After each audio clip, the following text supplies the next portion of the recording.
is live. They're clearing the table for an entire show of hot topics. Pandemic panic as the NBA suspends its season and superstars Tom Hanks and Rita Wilson test positive for the coronavirus. The president's getting slammed for an address critics say left more questions than answers. We are at a critical time in the fight against the virus. Burn in.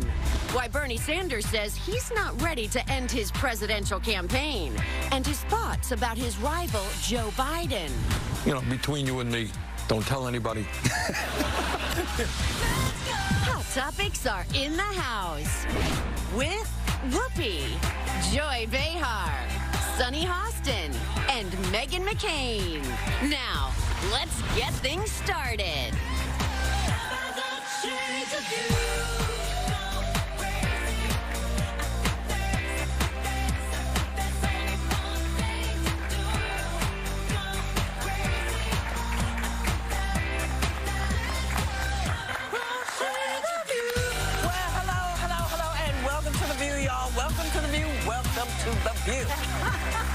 All right. I love your hat. Thank you very much. She's the Mad Hatter. Yes. It's from Alice in Wonderland. Yes, it is. It's very because regal. it's a little crazy, it's a little nutty, and I wanted to make everybody smile. I love it. Because in the face of all that's going on, lots of scared stuff happening. Yeah. And we don't want everybody to be scared all the time. So just know there is some silliness still left. Yeah. And I'm wearing it. Did you just have that in your dressing room? Yes. I was a proponent of you wearing it. Yes. I said put it on. It looks great. Yes. I love that. I pulled it out of my bra because, you know, I keep everything in my bra. Not really. Yeah. But, you know, as U.S. coronavirus cases continue to rise, you know who addressed the nation last night to tell us his plan on, you know, what has become a pandemic. Take a look. To keep new cases from entering our shores, we will be suspending all travel from Europe to the United States for the next 30 days. This is not a financial crisis. This is just a temporary moment of time that we will overcome together as a nation and as a world if we are vigilant. And we can reduce the chance of infection, which we will. We will significantly impede the transmission of the virus. The virus will not have a chance against us. No nation is more prepared or more resilient than the United States. Now, I do want to point out, as I said the other day, my business partner just returned from Italy. Yeah. He got off the plane, and they said, where did you come from? And he said, Italy. And they said, welcome back to the U.S. That was 4 days ago. Yeah. No, here's a pamphlet for if you happen to get symptoms. There was nothing. There was nothing. So when this man says we're handling it all great, I beg to differ, because that was not a great thing. And it freaked Tom out. He was like, I've been all over Italy. They've been checking me like I'm a bag. Yeah. But I come home, and they did nothing. But he does not inspire confidence. I could hear him breathing. Could you? Yes. Is there a microphone in his nostrils, do you think? Because he speaks of somebody who's not in great health, and he's been exposed to a few people now who have had the coronavirus, or have been in touch with people who have had. Doug Collins was one of them. Who else? There were a couple of other ones. That attended the CPAC. The CPAC. Who's the guy? Who's the guy that had the Matt thing Gates. on? Yeah. Matt Gates has been. Matt Schlapp. That's the one. They're shaking their hands. I mean, he could come down with it. I think part of the problem last night too, and I watched it live, like I think we all did, is that he is a politician that inspires anger really well. Like he's really good. If you want to get riled up and angry, he's a politician that does it great. I feel your pain. I feel your fear. He's not good at that. Incapable of it. He could have been reading the phone book last night, and he should have said, "I understand Americans are very scared." Have a Ronald Reagan-esque moment, and instead, who felt your Bill Clinton, pain. Anyway, but his inability to emote with the American people about how scary this is, and people at this point, I can safely say, there's a lot of healthy fear. And there's a Quinnipiac poll that just came out that said 56 to 40% of American voters see Biden as a better president in crisis. and leader in crisis, and among independents it's 59% to 33%. Yeah. And I think this crisis has really shown that it doesn't matter at the end of the day how great the economy is, which, by the way, 82% of his financial gains since he's been president have officially evaporated in this crisis. Well, since this speech, it has tanked again. Yes, but there's no confidence. At a certain point, you want your leader to reassure you, and to say he didn't do that for me last night is putting it very lightly. Well, the problem that I had, and I was listening to it in real time, you know, I wanted some reassurance as to what was going on. You know, the travel ban for me meant nothing, especially when he started saying, but the UK, you know, there's no travel ban with the UK. And I used to, you know, I studied abroad in the UK, and I thought, well, then everybody's just going to go to Heathrow Airport, which is huge, and then fly from Heathrow here. So that made no sense. And then right after the address... Well, they can't all go to Heathrow. But many people will. Yeah. And so I found the travel ban very ineffective. And it sort of connoted that, you know, sort of xenophobia that we've heard from the White House before. And also, he didn't talk to anybody, any of the Europeans at all about this ban. No. And so again, there's that sort of, you know, I guess the ugly American sort of thing that the way we perceived abroad. And then right after the address, people started fact-checking it in real time. And so when he says, we will be suspending all travel from Europe, these prohibitions will not only apply to the amount of trade and cargo, but various other things. And then the White House says, no, it only applies to human beings, not cargo. You know, don't you think that this is a good time for him to resign? I mean, Pence has been shown to be rather capable, I believe, you know, in this. Well, there's a little more confidence in Pence. I feel a little more confident with Pence and Fauci at the helm. I do not feel any confidence with this guy. He has been incompetent from the giddy-up, and now we're in a major crisis, and he does not know how to handle it. Can you make sure you read this one? Because this one... Hey, I met with the leaders, quote, Trump says, I met with the leaders of health insurance industry who have agreed to waive all co-payments for coronavirus treatments. The fact is major insurers have agreed to waive co-pays for testing. That does not extend to treatments. Yes. So if you get the test, yes, good, you don't have to pay for it. But then if you get sick, you can forget about it. So another falsehood in the address. And the other thing that I thought the lead should have been is, here are the number of tests that we have. Here are the number of test kits that we will have. Where are the American test kits? What are our real capabilities? They must be in Palm Beach. I will say that the only thing is, I think Governor Cuomo is doing an amazing job here in the city for New Yorkers. Very effective. He has made me feel very reassured, as you know, as silly as, or it's not silly, but he's gotten hand sanitizer that New York, I believe people that are incarcerated are helping create. So there are people, I think, in like civic leaders and more.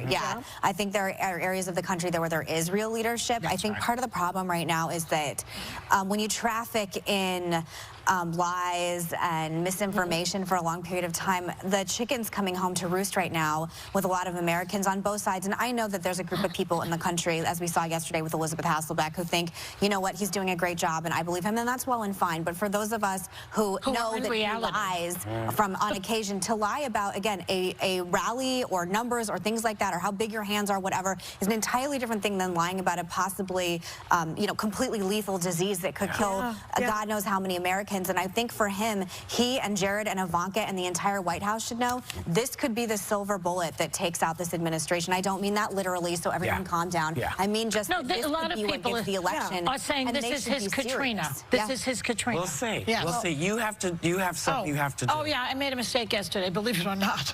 That's hard to believe. Let's see. Do we have it up there? Let's see. No. Okay. Hold on. No, I have it here somewhere. I thought it was on prompter, but it's not. But it's because if I say it wrong, then I'm in more trouble. So let's wait until I have it on prompter. Can I add something? You know, something that I read yesterday that just made me crazy. You know, I've been talking about the fact that the reason that I think a lot of Americans that are feeling symptoms are going to work is because we don't have paid sick leave for so many Americans, and 59% of Americans, or 69% of Americans, live paycheck to paycheck. GOP chairman, his name is Senator Lamar Alexander from Tennessee. He blocked the quick passage of the paid sick leave bill in the middle of a global pandemic. Who's that? Lamar Alexander blocked an attempt by Senate Democrats to pass legislation on Wednesday that would require employers to provide paid sick Well, leave. it's obvious that is Trump's so cruel. But Who isn't would it do that? a fact and obvious People are that worried about Trump's their bottom party does line. not care about people? No, And I don't say, think Why that's would you not even care fair. about the American people? I don't think it's fair to say that like Republicans don't care about I people. didn't say I don't know enough Republicans. about. Well, Did I say Republicans? Trump's party is Republicans. No, it's Trump's party. It's a lot of people, whatever. I will say that I don't know the intricacies of that bill. I will say there's always a bottom line. I think people worried about the financial implications of this as well. And you can say this robust economy, this robust economy. I just said 82% of the financial gains Trump had have gone out the window since this pandemic has started. And I just think that people are what? No, my mistake is impromptu. But finish your thought. I don't know what the hell I was saying. It's fine. We have no audience. Like there's a pandemic. But it's just incredible to me that someone would block the passage of a paid sick leave bill. Well, at that's this time. at this time. It will come home to us. Do your thing. Okay, so the other day I mistakenly said that Trump shut down anti-pandemic programs that Obama had set up in nearly 40 countries. I'm happy to say he only attempted to cut funding for them, but that did not ultimately go into effect. Isn't that good? Okay. Yeah. Okay. But why the attempt? Well, that's a whole other conversation that we're not going to have because we got to go to break. Okay. But we'll be back. Later, the mother of all bachelors. The fallout continues from the wild Bachelor finale. How Pilot Pete's mom stole the show. He's going to have to fail to succeed. And doubling down on social media. Okay, so you know these ladies aren't afraid to voice their views. Proud of it. But now it's time for you to voice yours. So grab your phone and join the conversation. Twitter is going nuts. We want to hear your take on hot topics. Have you been reading what's on Twitter? And don't forget to like us on Facebook, follow us on Instagram, and subscribe to our podcast on any podcast app. And of course, watch us weekdays on ABC. My goodness, you are such a great audience Really today. nice. My goodness. All three of you. Welcome back. You know who also made a call yesterday for unity. Oh, that's Watch beautiful. this clip, please. We are all in this together. We must put politics aside, stop the partisanship, and unify together as one nation and one family. As history has proven time and time again, Americans always rise to the challenge and overcome adversity. Well, apparently that didn't last very long because this morning he attacked Nancy Pelosi on Twitter for not supporting his payroll tax cut plan. Now, you know... He blames everybody for everything also. I mean, which is not unifying. It's just not the time for this. It's just not the time. It's really not the time for this right now. And you can't, you know, there's so... I don't need it. I don't know, child. That clip, too, could he sell it less? I mean, we're here as Americans. feel that like come together. It's like, I can show you how to give a bomb-ass speech. I'm really good at it. Yeah. We're here as Americans, and we're going to come together because this is scary, and we're the greatest country that ever existed in the history of history, and we will get past this. Right. Hey, Trump, try it. It's ridiculous. Thank you so much. But it's like, I just don't understand. Emote. Everyone is scared. It's okay. And to sit there like that and look so cavalier and lackadaisical, and the way he is saying it, he is not selling it. And that's why everyone's so freaked out. Why do you right think now. that's true? I don't know. I think because he's incapable of doing that. I don't know. Well, He's maybe he just had incapable. Botox. No, he's just... No, you know what it is? You've got nothing's Tom movable. Hanks has the virus, I know. and we have Forrest Gump in the White House.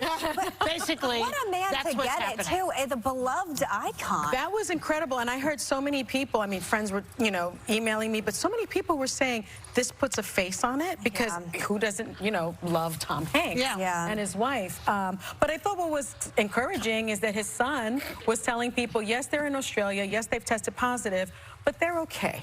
And they'll get through it because there is no vaccine for this, He right? got And the there is no virus in the treatment. United States, He by got the way. Got it here virus in the United and brought it to States. Australia. And so that is one thing. Because there's no testing here.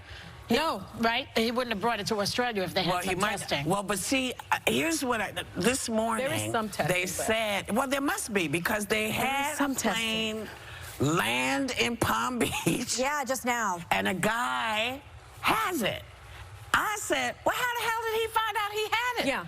They tested him. Well, how come they have some. Well, why is it it in Palm Beach. Listen to this, because I had a friend that isn't feeling well, has a cold, has a little trouble breathing. That person called the primary care doctor. Primary care doctor said this is the protocol. If you haven't traveled to a high-risk area internationally, a cough or a slight fever alone won't merit a test. Yeah. So you have to not only have traveled internationally to a high-risk area, you also have had to have exposure to a person who has tested positive. But how do you know? No test. You don't even really know if you've been exposed to a person. But also, they tested this guy just got off to our plane. friends, no test. But like without Tommy and your friend, why am I getting this information? With all due respect, from Sunny and Whoopi, I love you, but like you don't work at the CDC or whatever, and it's like, well, I'll tell you why. That last night from the president's address. If people don't realize that, you know, when the supposed head of a country says this is what's happening, and you know for a fact that it's not, you have to stand up and say that's not what's happening. It'd be nice if it was, but it's not. Because people need to know that actually everyone is watching. Everyone's diligent. People coming back from different countries, coming home saying, oh, I know they're gonna check me out. And then you breeze off the plane. It's like, hey, welcome home. It's like, what the But the only one that I would listen to is Dr. Fauci. I would just pay attention to him. He's been very he's good, and Pence has been pretty good. And what I would say is Fauci has said it's going to get worse. Yes, Even, he did. He said that, and so everybody needs to be vigilant. What was also interesting is Fauci told Congress that people are comparing this to the flu, but I think that the mortality rate, correct me if I'm wrong, in my ear, is 10 times higher than the flu. Yeah, that's why so everyone who said it's just like the flu, it's just like the flu. I was like, then why are we quarantining countries? Again, I'm not a doctor, but it seems like simple logic. We also don't know how long it will last. And again, I'm not trying to fearmonger at all, but I do think this has reached a level that it's healthy fear, it's healthy skepticism. We don't have an audience right now. It's, you know, and I do think, again, if we had leadership in the White House from anyone, by the way, your advisors, your kids, and your son-in-law, get out there and try and reassure some Americans. There's a lot of scared people right now, and they are just, as I said at the top of the show, they are not doing the job of true leaders to try and quell some of this anxiety, and instead it made it worse for me last night. And by the way, I was texting all of you. It made it worse for all of you too. And if it's made it worse for the View host, I'm sure there's a lot of other Americans but I love it when he says that it'll go away because the weather will change. Then if it's about warm weather, Australia, then why is it in California or Florida or Iran, which is very actually doesn't care what he says. I know. It doesn't care what he says. BS he puts out there. Well, but we have to just keep it. Listen. Don't listen to him. What you have to know is if you are coming back from another country, it's going to be up to you to handle how you return. It must they be don't seem to. Well, you know, Pence is saying, you know, we're going to ask every American and legal resident returning to the United States to self-quarantine for 14 days. But, you know, because you haven't said to people, you didn't say to other countries, listen, we're going to start calling our people back. You have caused, I feel, a panic. Now, everybody's trying to get back, and, you know, we're not quite prepared for it, and you're asking people to do stuff that they may not be able to do in the time. So I didn't appreciate that, but you know what? It's going to, look, people, the CDC, all the scientists that are working on this, there are people working 24 hours a day, busting their behind. So I'm not putting my eggs in the basket of the man who we saw give that dull speech and tell us that we're all fine. That guy, I'm not listening to him. I'm listening to the folks at the CDC. I'm checking, I'm washing my hands, because that's your first line of defense. Wash those hands, sanitize those hands, and we're moving forward. Now, I see the red light, and I know I'm supposed to say something else. Can I add something, though? You can. One thing that concerned me is a case out of Massachusetts where 70 out of the 92 cases all happened at a Biogen meeting. And so what's that? There was a meeting of it's a company, but there's a meeting of 70 people. They all got the coronavirus at this meeting. So the indication is that it is airborne, that it's possible. Well, they were all in a room together. They were all in a room together. And I hope that, I wish that that sort of information is information that is coming from our government to the citizens. And you know, Stephon Marbury is someone that I know, and if you look at his Instagram, he traveled from the U.S. to China. The minute he gets off the plane, they take him to the hospital and they test him. Yeah. And so, you know, there's a protocol there. And granted, China was the first place to have this virus, but why don't we have some sort of protocol? As to Whoopi's point, when you come to this country from abroad, why is there no protocol for testing? I know that we don't have enough test kits, but why don't we have enough test kits? I'm just telling you, the man got off the plane in Palm Beach. They said, oh, he's got it. I want to know how they knew that. Did they test him on the plane? Maybe. What the hell? Maybe. We'll be right back.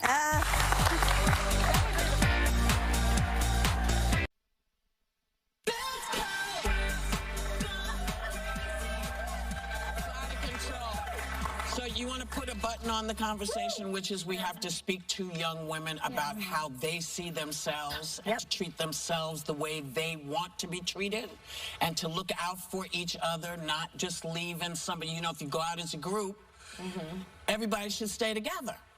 I think that part is important. I also think it's important to to teach men about what is appropriate behavior and what is inappropriate behavior, especially, you know, I'm the mother of a boy, of a son.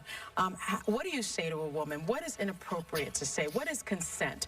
That entire thing, because when you have a Harvey Weinstein saying, I'm here and I don't even understand why, that speaks to culture. And I also think that, you know, there should also be but there should also be something that we can teach our girls in terms of how to respond immediately. Because if somebody is making you feel uncomfortable, you have to have a voice in that moment, which is very difficult. Have vocabulary, just like we teach them their multiplication tables. I'm uncomfortable.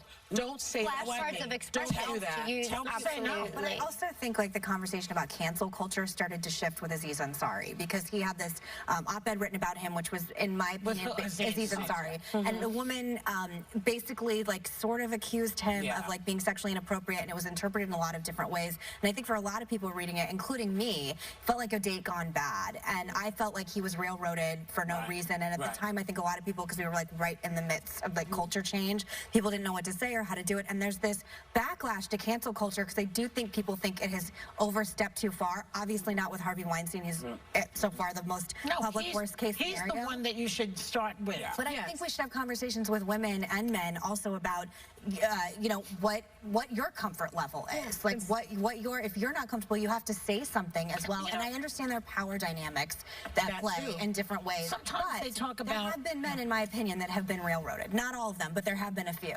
A lot of times they talk about, you know, you shouldn't go into the apartment with the guy, or you shouldn't let him into your house, you know, or, you know, I mean, and then they blame the girl. You shouldn't have. That feels like blame the victim. It can but feel here's like the that. thing I was thinking. It's like, in my lifetime, a lot of men have come to my house to fix the plumbing, to do the carpentry, to clean the house, to fix the gutters, whatever's going on. And I've never been assaulted in my home. But so one time, if a guy came in and assaulted me, that's on him. That's not on me. The numbers are on my side. Well, and also raising, I think, young men, to your point, even if you're on a date with a guy, I'm sure you're on, all of us, on a lot of dates. Mostly it doesn't happen. When it does happen, it's on him. I think go back to some principles with young men, too. And listen, they don't have, I don't think they're born with the spirit to, you know, harass and attack women, but we have to continue to nurture their hearts, to be protectors of girls and women, to be nurturers of them back, and to be their guardians here. Not because I've got 2 boys. And you have to, how old are they now? Tim and Ash is we have. How old are your children now? 14, 12, and 10. Grace is 14. But I tell our boys now, and as does Tim, listen, it is your responsibility to be we're going to help you raise up so that you can protect women. You know, you can be there, not because honor them, respect them, cherish them, love them. And so I think what does that look like? And listen, there will be, Ellen, we look at Harvey here, like that's not every man, right? So we're not condemning every man. There are some really great men, millions and millions of great men doing this very thing. I married a great man. Yes, so when we talk about a case like this, I think, Megan, to your point, like we can also celebrate the men that are doing this every single day. And so we applaud them as well. And so I'm going to take it all the way back to, we need to educate these young women, as many of us were educated. You don't put yourself in a position, if you can possibly help it, of going to someone's, if somebody says you have to come to my house, you have to say no. We have to do it a different way. There are conversations to be had, and it's not because we can't do it. People have stopped teaching this to women. People don't have these conversations with young women, and men have to do a lot of stuff, but we've got to honor our own women. We've got to teach them as well. And we'll come right back.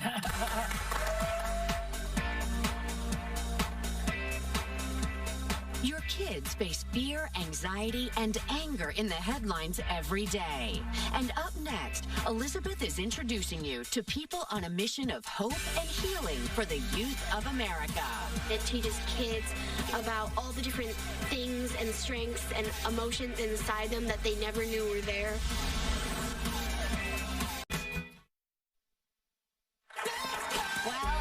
After serving a combined 18 years of active duty, including 5 deployments in both Iraq and Afghanistan, 2 of our nation's veterans came back and asked themselves this question: what does our country need and how can we help? Their answer was creating the Positivity Project. And here's just one example of how it is transforming the lives of kids in America. Check this out. We love the Positivity Project because it focused on relationships and the fact that other people matter. We stop and we think and we look at other perspectives and consider, you know, what does it mean to have character and to act with character and what makes up our character.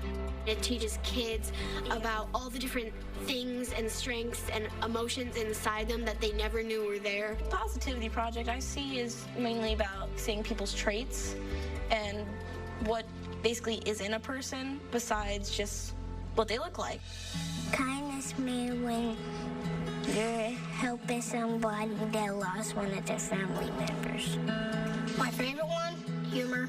Why humor? Because I'm the best at it. I make everybody at my house crack up. I think leadership is trusting in others. I really like this. Can we read this again? I do the right thing when no one is looking. This is the second year that we've been doing the Positivity Project. I do it consistently every day. So it's part of their routine. My whole life has changed just because of this Positivity Project. My whole mindset has changed. Other people matter, put them before yourself, and you can just see how much our school is changing because of this. It's brought us more together with the Positivity Project. People learning their strengths, being able to not fight over if they have a conflict and just being able to talk it out. They said leadership. Well, what did they say about leadership and how it connected to other strengths? I've really grown, and if you saw me in 6th grade, you'd be like, no, that's not the same person. The Positivity Project allows us to embrace the differences that surround the school because it doesn't like shun people who are different, it welcomes them. It's hard to communicate with people. It's hard to communicate your emotions and feelings. If we can help kids do that now, they're going to rise to the top and there's nothing that they can't do. You have some good character, you're going to make it in life. Wow. Well, listen, if there's ever a time for a program like this, it is right now. Please welcome the co-creators of the Positivity Project, Mike Irwin and Jeff Bryan, and the principals, Dr. Virginia Hill and Karen Lind, and some of their amazing students from PS 57 in Staten Island. We're so glad you're here. Listen, we need a lot of positivity right now. I think we're in a state of panic with a lot of things going on in the world. Mike, I want to ask you this. You served in the Army on active duty for 13 years, deployed 3 times to Iraq and Afghanistan, currently a lieutenant colonel in the Army Reserves. You come back and you say, I want to serve more with Jeff. Why did you feel there was a need for the Positivity Project, and what difference is it really making? Absolutely. So in the military, we talk a lot about camaraderie and about character. And so we exist because we want to help kids throughout our country to be able to see these character strengths, things like enthusiasm and integrity and bravery and humility in themselves, but also in other people. That gives them the language and the understanding to build stronger relationships in their life. Why is that so important? Because we need relationships in life to be happy, but we also need them in times of adversity, as we're seeing right now. You've seen it in Nashville. See with coronavirus, like it's absolutely critical to that. And so we also know that, like, as an organization, if we can help our family members to be able to have these conversations at home, like the one I had with my son, a few weeks ago when he was in the hospital, to be brave when you're scared, to have self-control, to be grateful for the nurses. Those are game-changing conversations. That's right, and those are difference makers for sure. We want to talk about how many schools currently have the program right now. Yeah, so right now we're partnered with over 560 schools in 23 states, so all the way from California to Maine. So that means on a daily basis, over 300,000 students are learning about character strengths like bravery, forgiveness, and integrity, and the importance of relationships in our lives. You can see some incredible educators right next to us and the students. I mean, we're just really grateful to work alongside these servant leaders who every day are doing incredible work. It is amazing. I'm sitting next to Megan, and I think that to be able to look across at our nation's greatest, our veterans who come back and want to serve, just has to move your heart. I know I was just going to say thank you for your service. Yeah. It's inspiring, and you're obviously passing it on. Yeah. Well, I can say on that briefly is, we talk about service a lot from the military standpoint, but, educators, they are on the front lines of the American dream, and they are servant leaders, and it's awesome to work with them. Virginia, you had a recent injury. Hope you're feeling better. Until then, you were the principal at Lincoln Elementary School in Pittsburgh. How did you hear about the project? Why did you decide to put it in your school? What's your message to other leaders in schools who might be curious about this program today? There's a ton of initiatives that happen in schools. We were implementing a new curriculum. We were getting ready to ask kids to do a lot more than what we were demanding of them at the current moment. Our leadership staff knew that we needed a character program that would help support students doing that difficult work. Dr. Stan Thompson reached out to me. He's in a grant community in Pittsburgh, and he wanted to support us in any way that he could. And what he did do was connect Mike and I, and Positivity Project came up. Why it's important for educators is because it doesn't take up a lot of instructional time, it doesn't cost a lot of money, and we were able to implement it with ease, and it was powerful. That's an educator's main concern. How much time in the classroom is going to be allotted for this, and how much is it going to cost us to implement this? And those two things are significantly reduced, 15 minutes a day. Karen, I want to ask you, you're the principal of PS 57 in Staten Island. What impact has it had on your students and your teachers and their families?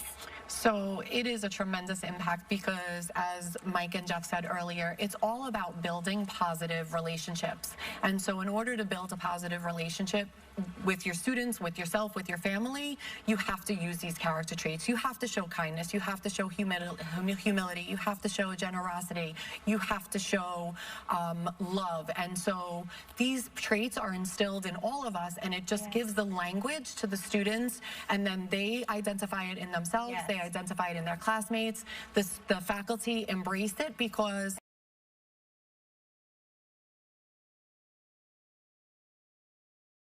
kids to be brave right now. Raise your hand if you want every school in the United States of America to have this program. I'm with you. That's great. Our thanks to Mike Irwin, Jeff Bryan, Dr. Virginia Hill, Karen Lynn, and the students at PS 57. For more information on the Positivity Project, check out our website. You're going to love it. We'll be right back.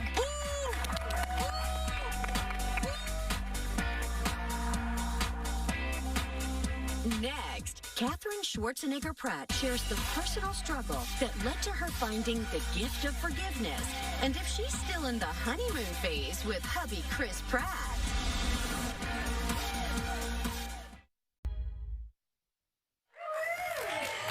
Let's face it, it is not always easy to forgive someone, but a new book gives an eye-opening perspective from people who learned ways to forgive things that truly seem unforgivable. Please welcome author of The Gift of Forgiveness and my friend Katherine Schwarzenegger Pratt. Schwarzenegger Pratt. I know. We've been friends a long time. I've known you for forever, since you were very young. I'm so proud of you. This book is wonderful. I want to talk about the book, but we have to talk about the fact you got married. I did get married. Yes, amazing. How's newlywed life? It's so nice. I love it so much. Beautiful you guys are. Thank you. Yeah, it's the best. I mean, as you know, being married to somebody that you can have similar values with, and that you just have the most amazing love is the greatest gift you can give yourself. So wonderful. It is. Yeah. It is. Congratulations. Thank you. I learned that you met your husband in church. I did, yeah. I met my husband in the Catholic Church too. Who knew that you could find the guy in church? I know, but it's actually, if you think about it, it's such a great place to meet someone because you have similar values and beliefs, and it's, that's a big part of the relationship. It's thinking about Jesus at church. It cuts to the chase. least, like, you at least know a baseline. It's a big part. My mom always said that to me growing up. She was like, values, values, values. Like, they're so important in a relationship. I know. So my mom sent me to the church to find a guy, and I was like, I'm not going to find a guy in church. Oh, great fix. And I totally found him. And now we have praise hands, right? Like, we're praise handed about that. That is so good. You know, it's so emotional, I think, to talk about, like, finding love and forgiveness, which you want to get to your book. But I know you had an emotional moment. You posted a photo of your dad after he reprised his role of the Terminator. Like, to explain the feeling to everybody. Because it was funny, when I grew up and the first couple of Terminators came out, I was so young, so I couldn't, it was not age appropriate for me to watch. Okay. So now that I am an adult, it's an intense movie for a child, so now that I'm an adult, I can also appreciate, you know, you appreciate your parents on a different level and all their hard work and also what they're passionate about, so I think it makes it that much more special. And I also went with my husband, which made it really special as well. To share that for sure. You know, Okay, I'm diving into your book. Okay. And I love it. Thank you. I'm like dog earring, highlighting. I know, I see you've made so many notes. I really have, and I take notes in the back of books that I read, and I'm 22 stories of people, and you tell their stories about forgiveness, and it makes it possible through their stories to say forgiveness is possible. Why do you want to tell the stories of forgiveness? Why was it important for you to say it's actually empowering to forgive? Yeah, and these stories are all so inspiring, as you're saying. It's every single story is very different, and how they've practiced and struggled with forgiveness is really different and unique, which was really important to me with getting that group of 22 people, so someone could pick up the book and feel like they could relate to someone's story in the book. And I was just struggling with forgiveness in my own life, and I found the most inspiration and the most help from talking to other people about their journeys, whether they've had journeys like the ones in the book or just conversations over dinner tables, that I really found huge impact from taking their nuggets of wisdom with what they've learned and applying it to my own life. So I wanted to create that in a book form, because forgiveness is one of those topics that none of us will ever be spared from coming face to face with. That's right. It's all about how we can be prepared and have the tools to be open to it. That's excellent. Wow. And it's moving. Yeah, you said that writing this book was very emotional. Some of the stories in the book are really intense. Really intense. Especially the one about the drunk driver killing Chris Williams. I can't imagine interviewing people like this. How did it affect you? Well, you know, you never know what's going to happen when you're asking a total stranger to open up about their forgiveness journey, because it's not, you know, the most beautiful or glamorous topic to talk about, but it's such an important one. And every single person that's in this book wanted to be a part of it, because they wanted to help others in their forgiveness journey and inspire other people to practice forgiveness in their lives, because you can see in their stories that the theme of forgiveness has been such given these people such a sense of freedom, and has been, at the end of the day, a gift that you give yourself, which through interviewing these people was a real lesson for me, because I think we all, or at least I grew up thinking that you needed to wait for someone to ask for forgiveness before you can begin your forgiveness journey. That's right. And what I learned from this book is that